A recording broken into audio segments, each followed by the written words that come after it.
Hello everyone, I forgot to put this at the start of recording, so I've cut this in. Trigger warning, this particular journey deals quite extensively with the cycle of life and death. You might perceive it as being morbid. It's possible you find it upsetting. I found it very melancholic, but just as a forewarning, there's a lot of conversation about the end of existence, the end of life, the cycle of new life growing to replace the old, just as a sort of trigger warning. Hello everyone, welcome back to Glitchhikers. Let's have another introspective journey in the park. Pause your music to speak to any hikers you encounter. Okay, so I have more control over the duration of this. Okay, yeah. Hello. Welcome to Some Are, a meditation on wonder. What happens when you point a telescope at the spaces between the stars? If it's an optical telescope searching for visible light, then you will see nothing. Darkness. But if you use a radio telescope, I'm going to turn this up slightly. Past the moon and the stars and the galaxies, right into Here. that darkness, then you find the beginnings of the universe itself. Light from the cosmic aftermath of the Big Bang.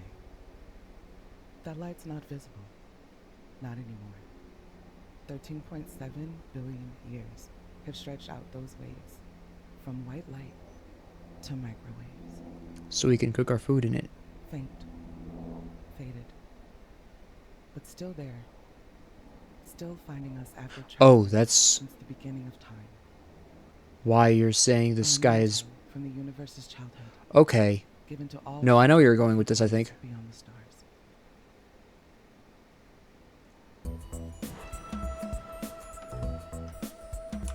What's this thing?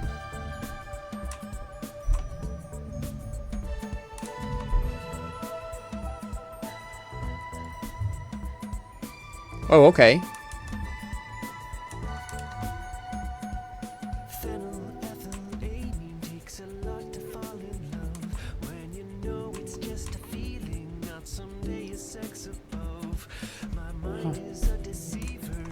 What is this? Oh.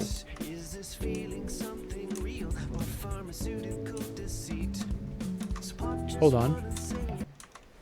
A person. Hello. Oh, hey there. It's a lonely night out here. I wasn't expecting to summon up another face. Summon up. I see.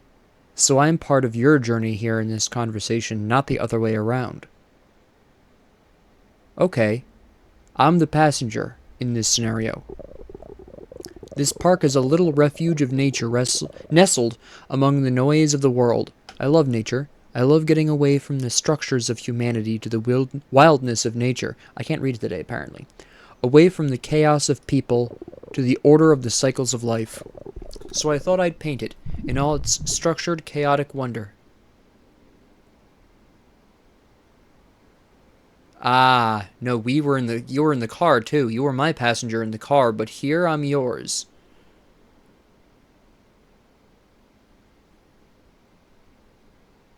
Hello again. You've found your way to a new journey. I hope the rest of your last one was worthwhile. It was. Art is a reflection of the world you live in, natural or cultural or constructed. I like coming out to see the world, to see how I might see it through the lens of art. All art, good or bad, tells a story, tells many stories. What story it tells depends on what you bring to it, your own experiences, your own opinions, your own lens. What brings you out here tonight? To think. I wanted space to think. Nothing like a walk in nature to let the mind wander. Well, I suppose a few other liminalities are good too, but we're here now. I used to come to this park as a child, hide among the trees of the enchanted forest or chase light motes in the grotto, stare down at the highway from the overpass, give lives and stories to every car passing underneath like you did with the stars. I used to come here to imagine what the world was like, how it worked, the echoes of the Big Bang, the trees sending out their little clones, The heart of the world beating far beneath us. I used to come here before it was real, before I painted it into existence. A happy accident.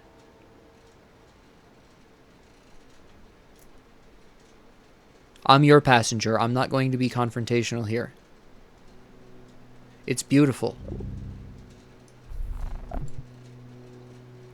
Because it's not just about the physicality of the world. That's not what the hiker is talking about. The hiker here is talking about how they're perceiving the world.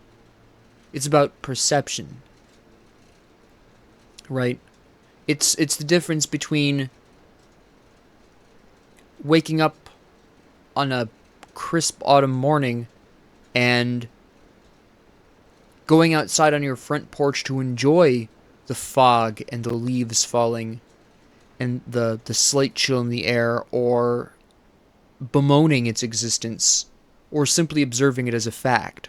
There's 3 different responses there to one perfectly natural morning. And how beautiful you find it depends entirely upon your perception of it. Art can have many goals. Beauty is just one, but it's a worthy one. There are so many different kinds of art, sometimes things we find easy to dismiss. Some people decry performance art, or modern art. My kid could do that. Of course, I was never a child, so how would I know? The important part is to let yourself be open to it. Maybe it's not for you, and that's okay. But maybe you haven't given it a fair chance, or just haven't found the right piece. This is also something that I think that people are really having a problem with nowadays, is this... And this is an interesting angle to approach it from, but not an unusual angle in terms of the conversation, where people really feel the need to win a conversation, even if it comes down to opinion pieces like art. Art, as is often and commonly said, is subjective. What you find beautiful is not necessarily going to be the same thing I find beautiful. To put this into a video game perspective as well, the games I enjoy are not necessarily going to be the games that you enjoy. Or maybe games that I enjoy playing, you only enjoy watching others play, and vice versa. And that's okay. That's totally fine. Right? It's a matter of opinion, but a lot of people these days are really more concerned about being correct, even when there's nothing to be correct about. I have seen it getting better as time is going on, but definitely in the earlier days of the internet, and even a lot obviously today, people can't be just left to have opinions or tastes, right?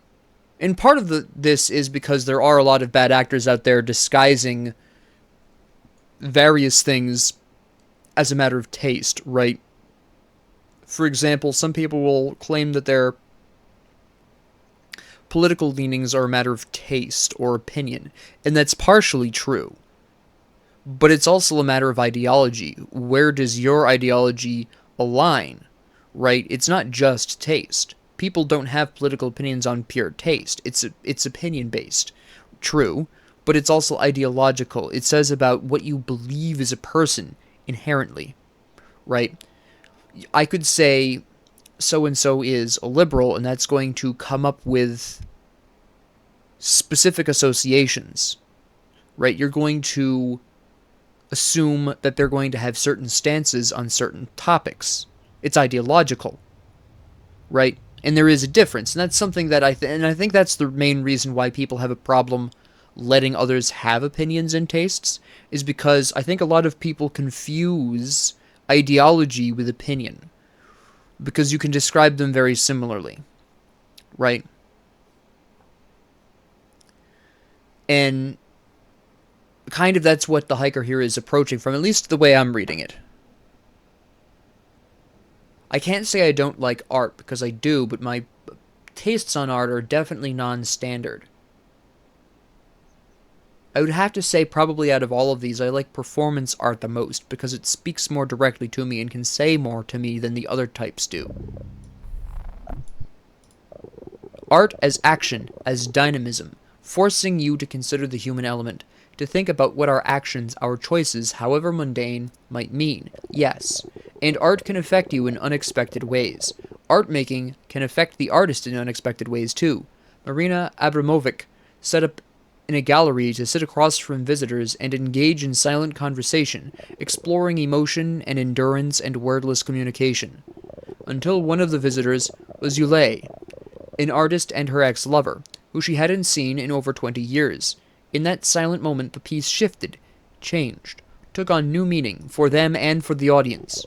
That exhibit, The Artist is Present, is a video game now too. Irony is fully intended. There, it's a meditation on waiting in line and the barriers to witnessing art at all. A huge transformation. Yeah, that's quite the shift in tone, isn't it? It was also meant to give access to people who live far away and to preserve the experience. Of course, part of performance art is impermanence, and in an ironic twist of fate, the video game too is now lost with the depreciation of Flash. Interesting. Feel any different about art now? Art is provoking. If it makes you feel, if it makes you think, maybe art succeeds, even if what you feel or think was not its author's intention. And this is something I talk about quite a bit, but I usually talk about it in the context of one's words, right? I've said this before, and I'll continue to say it for the rest of my dying days. What a person says and how a person receives those words are two very, very different things, right? And it's the same thing with art. How a work of art, whether it be visual, whether it be performance, whether it be audio,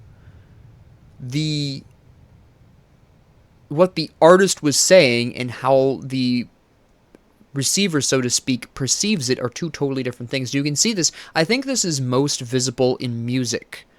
You can, if you were to look up the meaning of some older songs at this point, particularly stuff from the 80s and 90s, you would find a really diverse array of opinions on what that song means, right? What is the artist trying to say there? And that's, again, just where it's most visible, right? With visual art, it tends to be a bit more straightforward because you're seeing, and that message has to be made visible, right? Part of understanding the world is sharing unknowns and ideas and questions with others, to reflect on understanding together. All art is reaching for something, and it is in the eye of each beholder that success is determined. Art can find its way into your life in unexpected ways. The important thing is to be open to it. Let it make you think. Let it make you feel. Maybe you won't get anything out of it. That's okay too. But maybe you will. Have a lovely walk. It's a beautiful night. It is. That was a great conversation.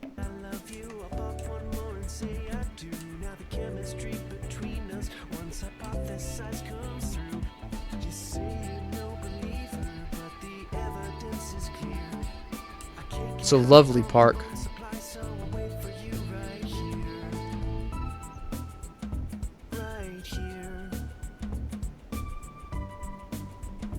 Oh, look at that moon. That's beautiful.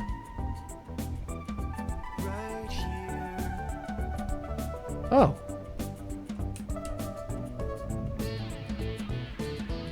We have choices. Oh, wow. Oh, look at that. I think that's the airport. Yeah, that's the train. And that's the city.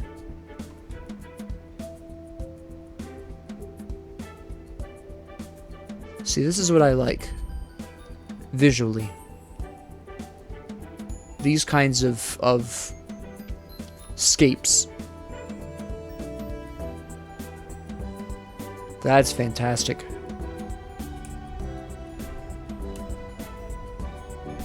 I'm lost now, though. I can sit down, but I'm not sure I would necessarily want to. I want to see more. Let's look at this map. I have no idea where I'm going.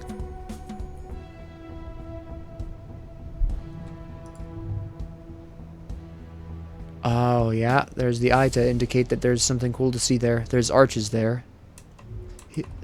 The hiker mentioned a grotto.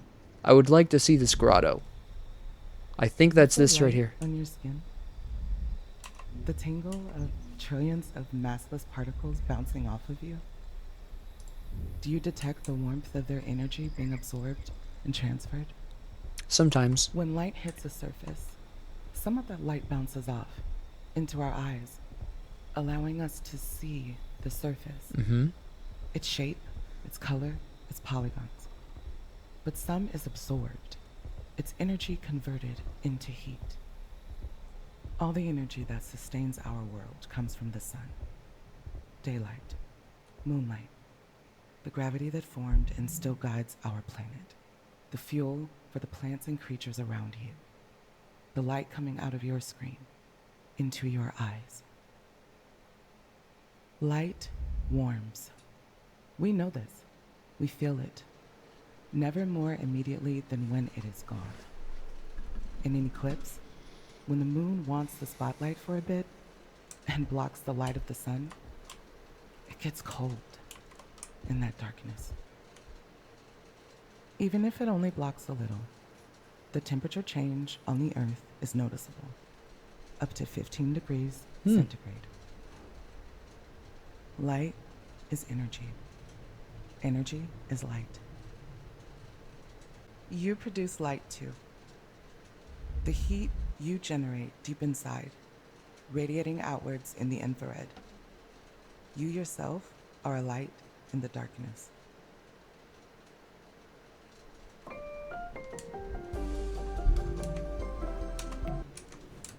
What are you? The light of the moon. It is stronger this night. I too must gather my strength. One last look before the end.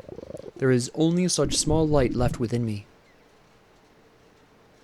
Are you okay? The cycle is demanding. We were one once, now plural. Organisms in harmony. No. Opposition? Soon we will be none, and then many. Parasite. Partners? Where does one end? We will all end soon enough. Will you carry us onwards? How can I help?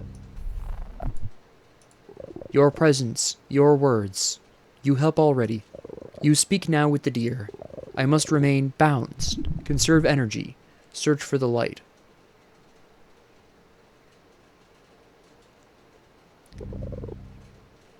Can you survive in harmony or you're dying? Can you survive in harmony? Individual survival is foregone, but our cycle exists in harmony. My essences will find new purpose. It is too late to resist the end, but perhaps I can remain. There must be balance in nature, but not all can exist in balance. What lives in balance in one place spreads out of control in another, kudzu taking over the southern forests. But that too is a lie. The spread is much slower than is feared. Can we maintain a balance between ourselves and the forces around us?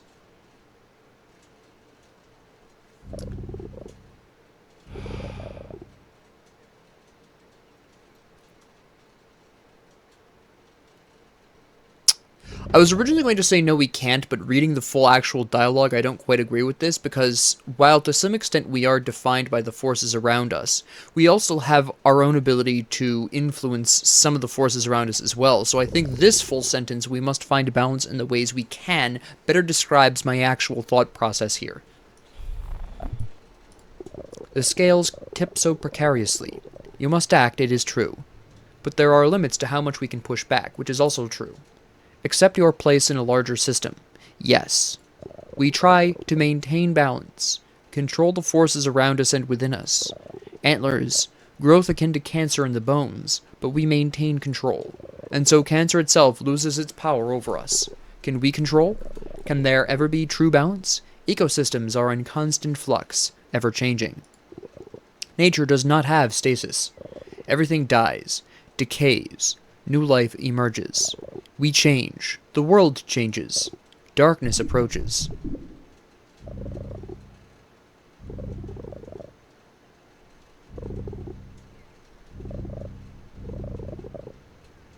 We must accept that death is part of the journey, which is true, and a lot of people have a really hard time with that. I referenced this in the previous Glitchhikers episode.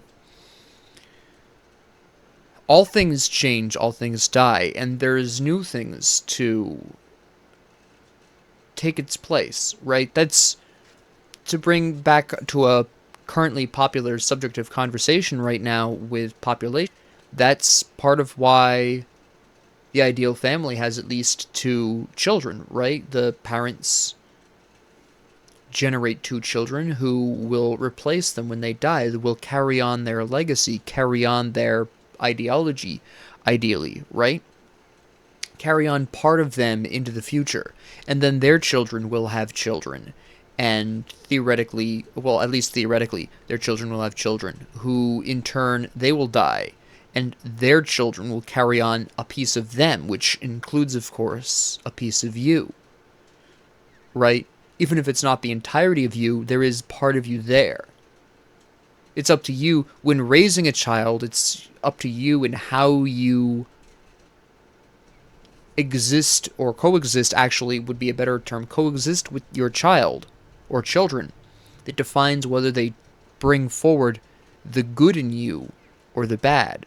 That's up to you. That's not the child's decision. If you show your child in your coexistence only the bad parts of you, that's all the child can take with them forward, right? And that's something that not a lot of people really think about, right? And that's also something that not a lot of people think about when they plan their actions, right? A lot of people think that actions are temporary, but they aren't. What you do does outlast you. We have history books full of people who've done various things, good and evil, that have echoed throughout history, but more specific to individuals. What you do is going to be reflected by those who carry your memory forward, right? If you, as an interesting example, do you think the people who knew, say, Bernie Madoff are going to carry a generally positive version of him? No. To some small extent, some of them might, but the most of them, because they were scammed by him, because he defrauded a lot of people who thought they were close to him, they're not going to. And can you imagine what his family thinks? Right? I mean, it's the same thing with... I'm going to take a really interesting example here. Jeff Bezos, right? A few years ago, I want to say 2018-ish, he was caught having an online affair, right? And while he basically encouraged, I'm going to leave it at that, various news organizations to sort of play off the story as not being that serious, that doesn't change how his children are going to feel about it, how his wife felt about it, right? How people privately view him, right? That's changed. Particularly, again, his children, who are theoretically going to be bringing the most of him to the future. And they're not going to necessarily bring forward a positive idea of Jeff Bezos. I'm not saying Jeff Bezos is necessarily a villain. Whether or not he is depends upon, again, your opinion. I'm not a fan of Jeff Bezos personally. But all people have good and bad aspects. But the memory of you is going to be dependent on how much more of one or the other you show. And I don't think Jeff Bezos has shown very much of the positive to very many people, based on what I've heard of him, and of course that incident from before. But then I'm also not personally associated with him, so I don't know. I only have sort of distant information there. But using that as an example, that's going to negatively impact how his children perceive him, and the version of him that they will carry forward into the future in their memory, in their actions, and their words. Right? What do you leave behind? What do I leave behind? Seek the light. Wait for darkness. Accept change. What do I leave behind? Well, that's part of why I'm here. I'm also lost again, but I feel like that's the point.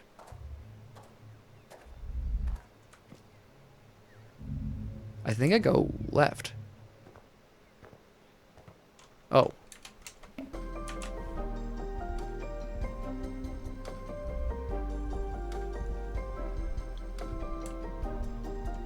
What is this? Oh. This must be the grotto.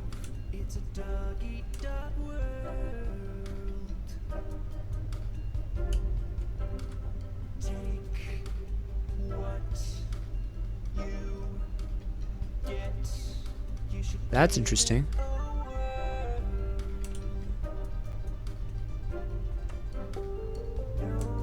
This is very interesting.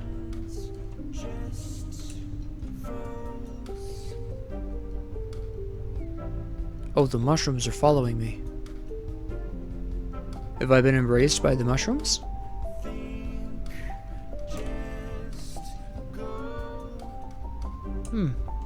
I'm okay with that.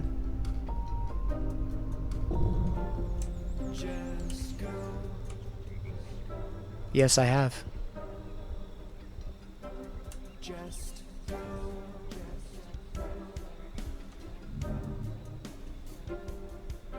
Let's climb up the hill.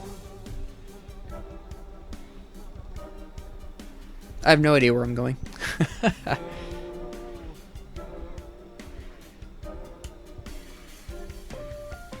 Do I still have the mushrooms? I do. Okay. Hello.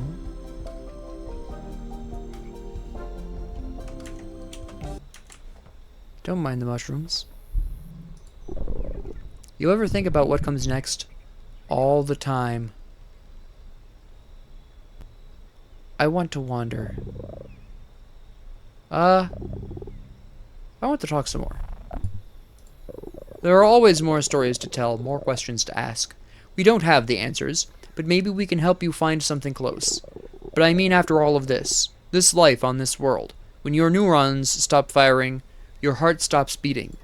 We all experience it. People around us dying, loved ones lost to tragedy or time, millions around the world to plague, war, famine. And death comes for us eventually too, sometimes far too soon. It's the big question, isn't it? Is there life after death? Is there anything beyond this universe? I look up at the night sky, and there is infinity beyond it. I ask her if there is anything beyond infinity. She shrugs. She doesn't know either.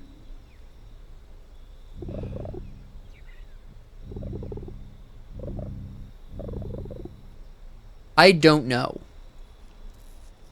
This is something I've thought of a lot in the past, I would say, half decade. I've thought about this a lot. And I don't have any solid conclusions. Which makes some sense given the subject matter. I personally think there must be something. What, I don't know. But I think there is something. An afterlife of some kind? It's certainly something to believe in, perhaps to hope for. Some indication that there will be more beyond this meager existence, a chance to find missing closure, perhaps. It's the unknowns we make up stories for, an endless plane of shuffling souls, slowly fading to forgetfulness, paradise or punishment for paths taken in life, rebirth, another chance at the wheel. There are many things we have yet to discover, yet to understand, but there are answers out there. This, though, death might be the one unknown we will never truly answer, not in this life.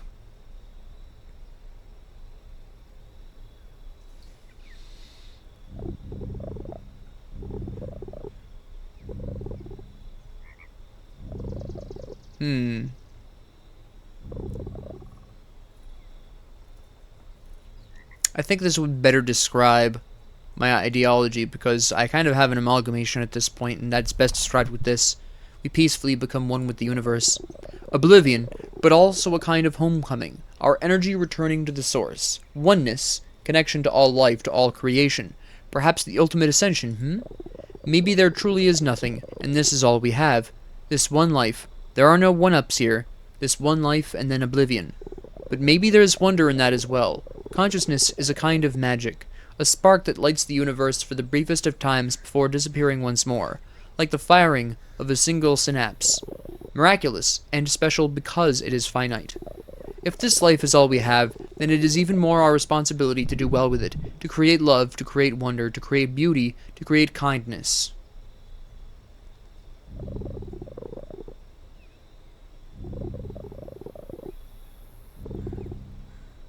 What matters is this moment. This is something I believe. Too many people are living in the future or the past or whatever. Not enough people are living. People extend that out to say living in the motion, living in the moment, living in the motion, living in the moment. But quite frankly, if you're living in the past, then you're functionally dead. And if you're living in the future, you haven't been born yet. And you're wasting time either way. Live now.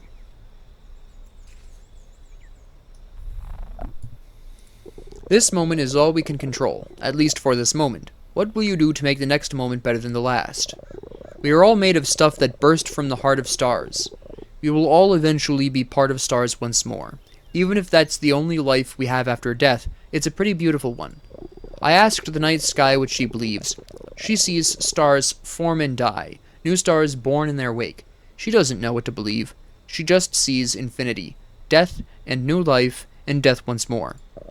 No matter what you believe will happen, when you die, what do you hope will happen?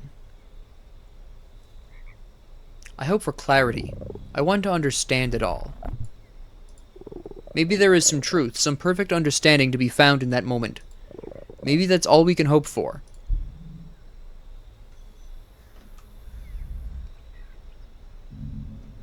Let's continue climbing the hill. Also, there's a map up here. I keep getting lost, which is totally fine. I didn't come here for a specific purpose. I just wanted to think. Where am I? Oh, I'm towards the beginning here.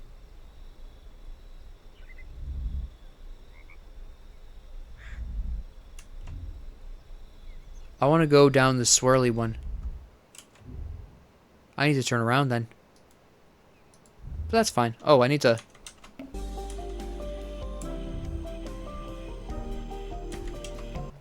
Hello.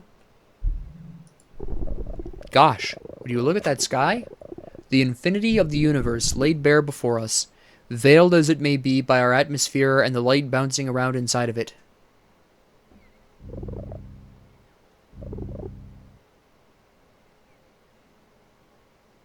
The universe is vast. No, I was admiring the night before. I think I'm going to go with what I was talking about earlier. It's a beautiful night.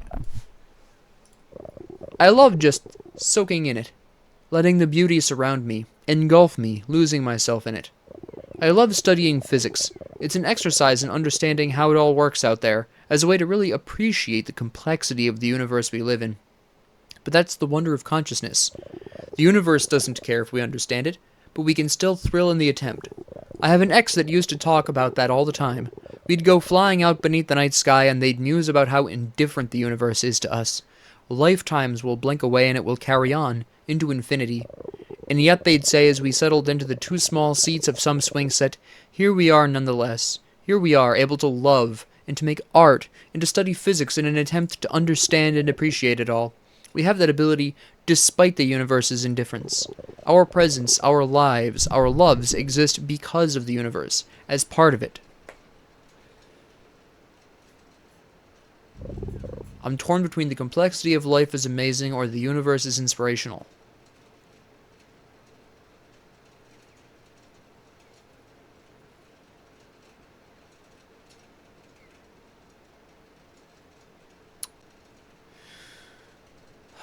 The complexity of life is amazing, I think I'm going to go for.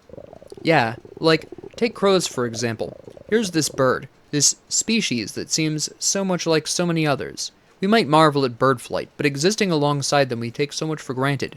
And yet crows, they're smart, like so smart. They use tools, but they don't just use tools. They can be taught how to use several different tools, and then use that knowledge to solve a 7-step puzzle using those tools in new ways. They remember faces, and can even pass that knowledge to other crows, to their children. Actually, that's a fun fact. Not only do they remember faces, but they tell each other about faces if the face is, like, harmful. If you attack a crow, and it lives, it'll tell its friends. And then you've better watch your back anytime there's a lot of crows kicking around, let me tell you. They know what day of the week is garbage day.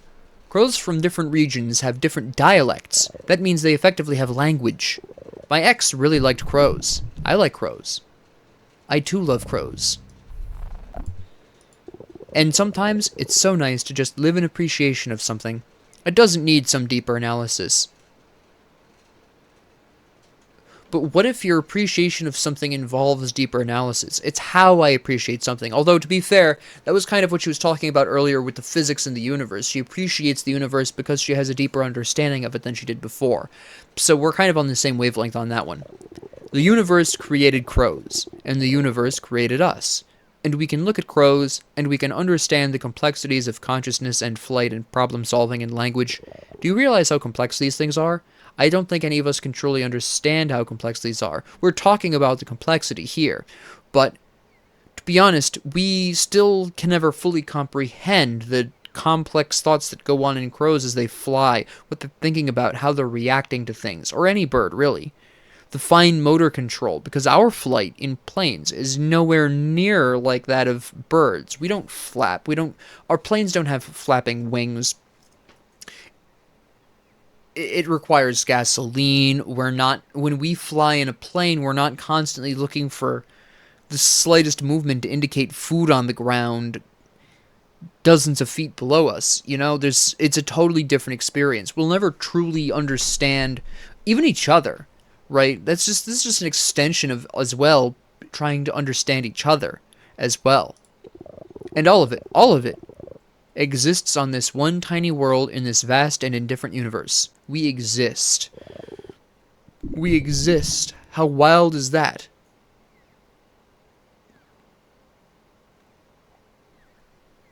I don't much believe in simulation theory, so I'm not going to say maybe we don't.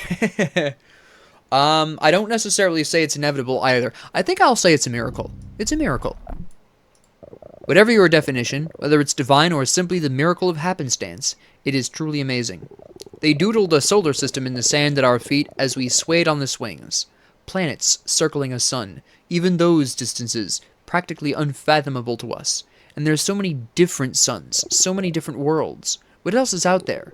And somewhere in the middle of all of it, here we were, together for a time, experiencing the complexity of each other, the complexity of love, of trying to know someone else almost as well as you know yourself. And now here we are, you and me, here, now, looking up at the sky. Yes. Yeah.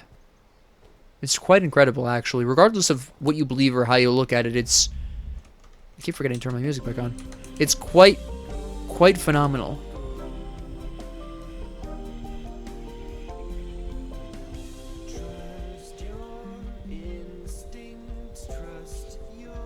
Another path.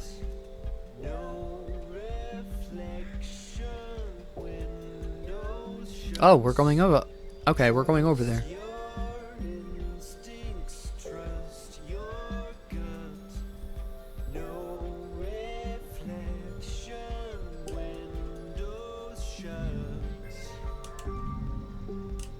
I want to go with the red lights.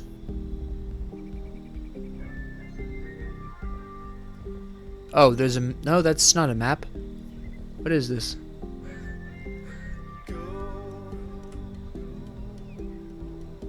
Still have the mushrooms.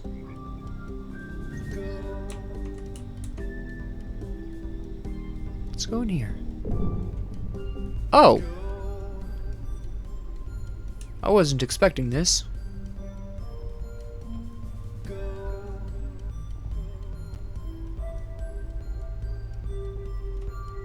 Another globe.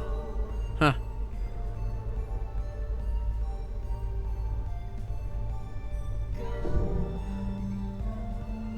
Oh, hello.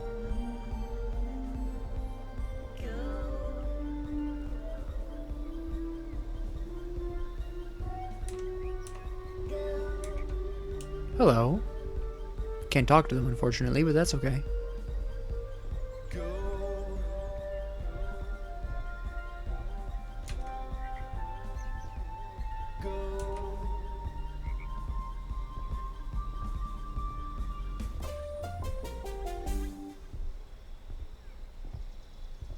Everything bends to the might of entropy. Hmm. Everything. Our sun is certainly no exception. Even black holes fade, slowly leaching out their mass as Hawking radiation.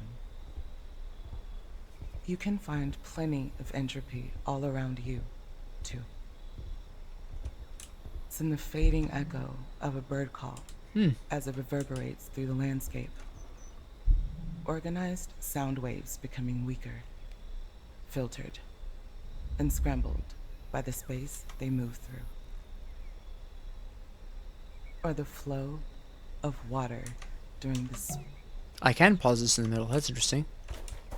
Hello. Hello, Walker. Hello. You are curious. I am. What brings you to our forest?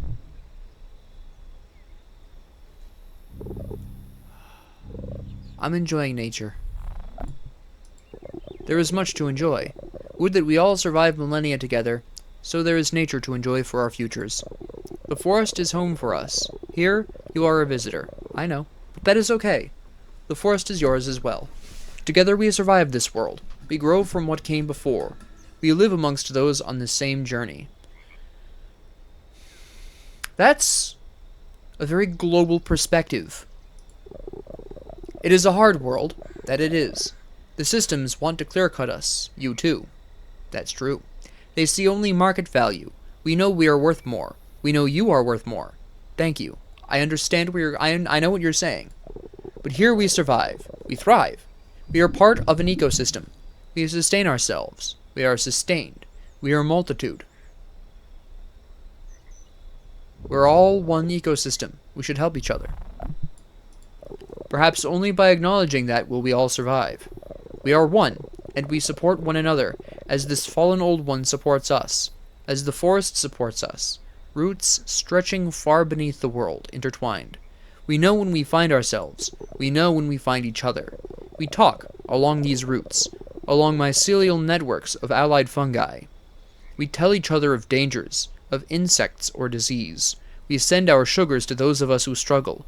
Above all, branches seeking sunlight do not impose on others, creating a perfect latticework of cooperation. I do have a support network like that. I just don't necessarily use it as often as I should. I can be strong myself, but that's not the point that he's trying to make here. Because they actually mention that they send sugars, so the strong ones send support to those who are weaker. Friends or family are vital. We cannot always rely on others, but we must not expect that we can survive alone. Others support, help us when we need it, lift us up when we fall. We support each other, because it creates resiliency for all. If one sickens and falls, it may create new nutrients for all, but it also creates a hole in the canopy. Temperatures rise, moisture evaporates, and all suffer. We do this for each other. Your systems do not do it for us. Systems interfere. They think they know better. We support each other. We support you too. Our resiliency is your resiliency. One world. Will you be resilient, Walker? I can try. That is all any of us do. Let us try, together. Share our support. We support you as we support each other. We will share our sugars if you need. We will share our hopes and dreams. Thank you. You must survive. It is the ultimate prerogative. That was nice. That was a very nice conversation. Melt from ordered snowpack to mountain stream to rushing river and finally to the chaotic ocean where it joins and mixes with all the water that ever has been and ever will be on this blue planet. Entropy is the penultimate journey for all things, from organized structures to diffused uniformity. It dims and disintegrates all over time. Mountains I want to go this way. Stars go supernova. Materials get scattered and become the seeds of new order, born on the winds of chaos. But with each cycle, some things are lost. It starts with the seed of the Big Bang. Perfect order, highest energy. That's an Matter interesting spread throughout perspective the of the Big universe Bang. as entropy takes hold on its way to uniform emptiness. A Ah, final, okay. hollow triumph for order. But between those moments is chaos, complexity, life. And you, too. Still alive and still observing the exchanges of energy across the universe. Oh, I'm back here. I remember you. I turned around. How did I do that?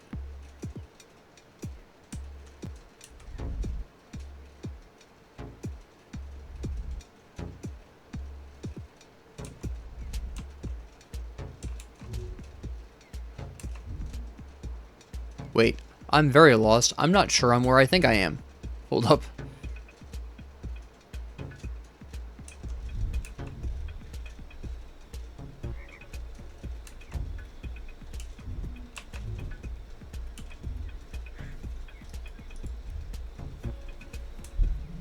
Well, let's go this way, because last time I went the other way last time, and I just turned around somehow, so let's go this way.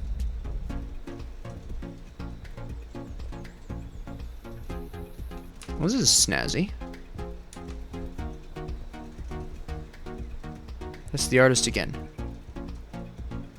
That means I also know where I am in relation. Hello. Isn't nature beautiful? Very peaceful. Well, until you get attacked by a snow leopard or something, dangerous stuff in nature, there is. I've been watching one of those Earth documentaries. The cinematography is incredible, you know. That's not the point. A documentary can cover things that you wouldn't be able to be exposed to normally. A great way to learn. There's so much we'd never get to experience firsthand.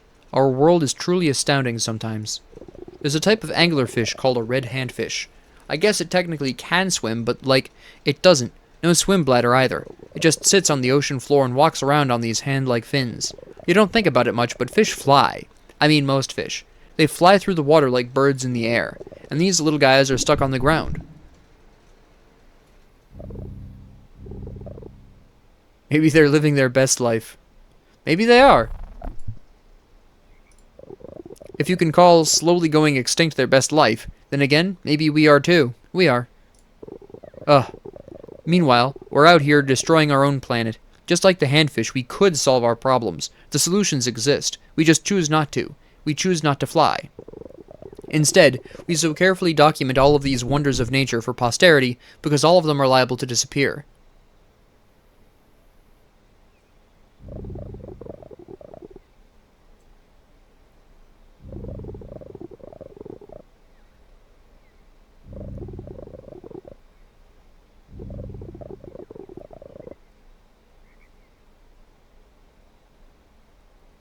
I would have to say this. Collectively, most people are good. The vast majority of climate change is caused by a small handful of corporations, which is true.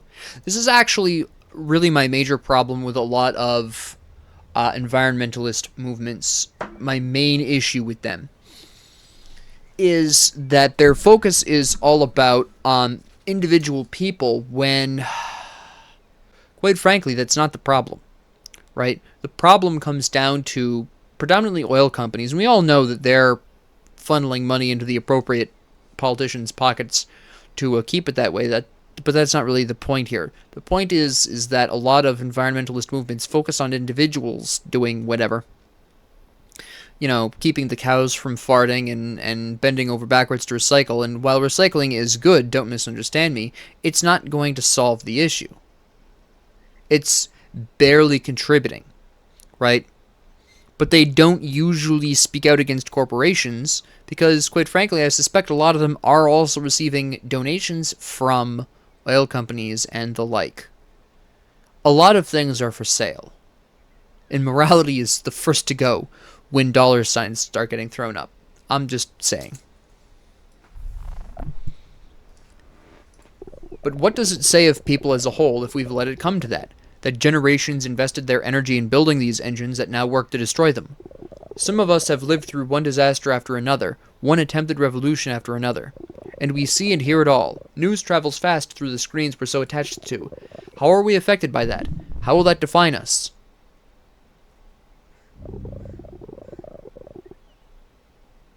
It creates a generation of cynics. This is me. This describes me perfectly. Nothing will change. I just live my life and eventually I die. I doubt things will change. I am one of these cynics. And a lot may die along the way. Not to mention a lot of the beauty of nature. Oh hey, commercial's over. Bring on the snow leopards. But that's just how I've rolled, right? Let me take a look at this map now that I know where I am. I'm right here. I go around here. Take a left. I stay left. I stay left. Okay.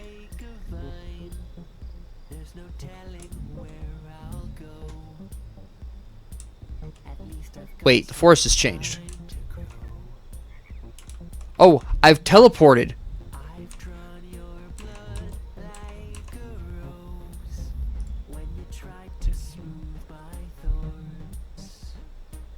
Wait.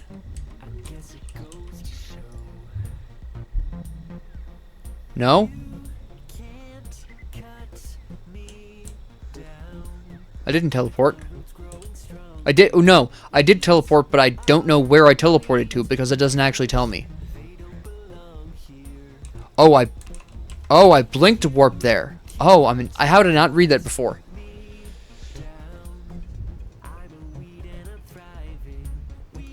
That's interesting. That's an interesting system.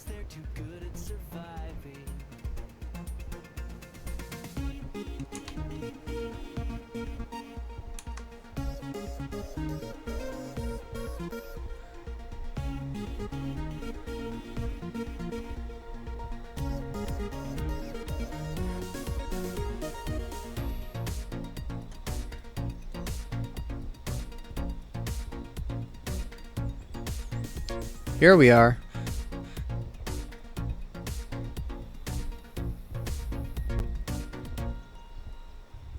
Yep, I've talked to you.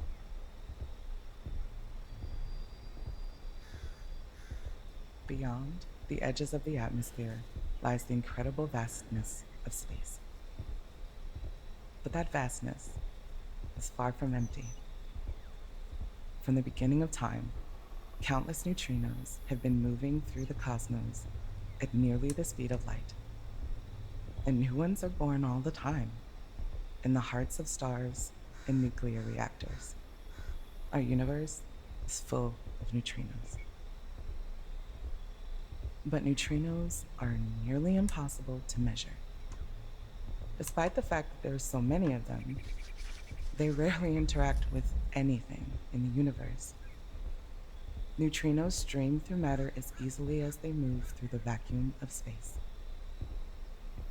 About 100 billion neutrinos are passing through every square centimeter of your body right now. But you won't feel a thing, and not a single neutrino will make contact with any of your 7 billion atoms. These numbers don't really make sense to us, though. 100 billion neutrinos, atoms numbering 7 followed by 27 zeros. They can't properly communicate the sheer scale. There are plenty of mental exercises to capture the scale of a billion, but my favorite is the simple truth that it would take 100 years to merely count to a billion, and that's assuming that you can reliably say numbers like 423,786,305 within a few seconds. But those numbers are inside you. They make you. You contain unknowable complexities.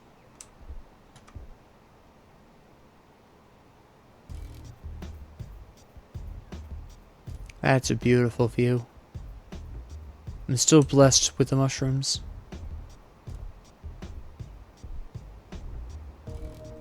Oh, I like this.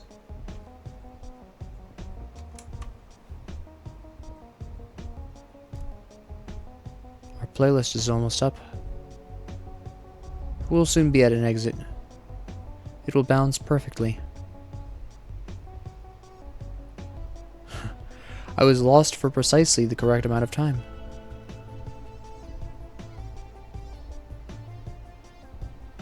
It's beautiful. I know this isn't where I'm actually going to wind up going, but I would just want to... Oh, have I? I just want to see what's in here. Oh, how beautiful.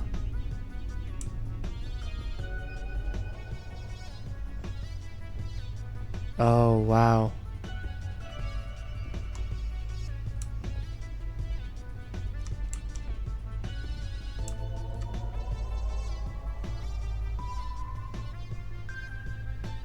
That's lovely.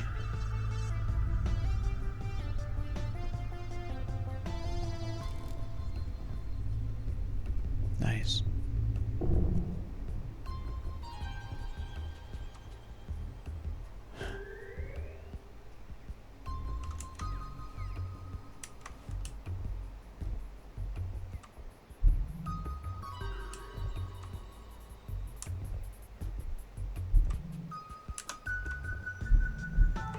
We'll sit for a second while the song finishes and enjoy the mushrooms.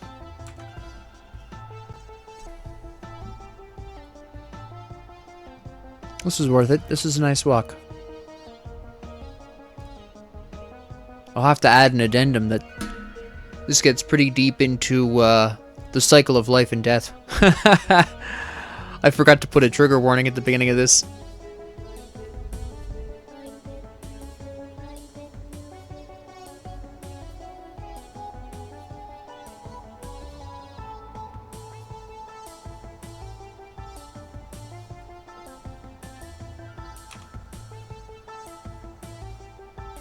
The music is beautiful. I really like the music.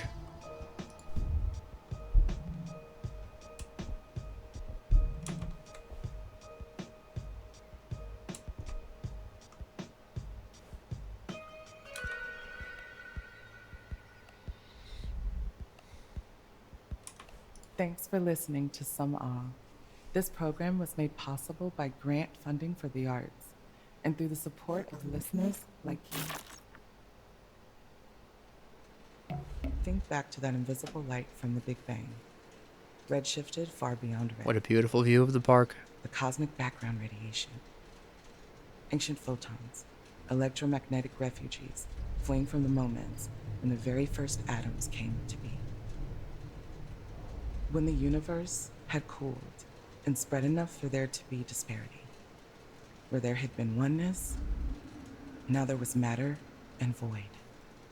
Now there was separation. This is the same philosophy light, that the Frenzied Flame espouses in Elden Ring. That's what this is talking about.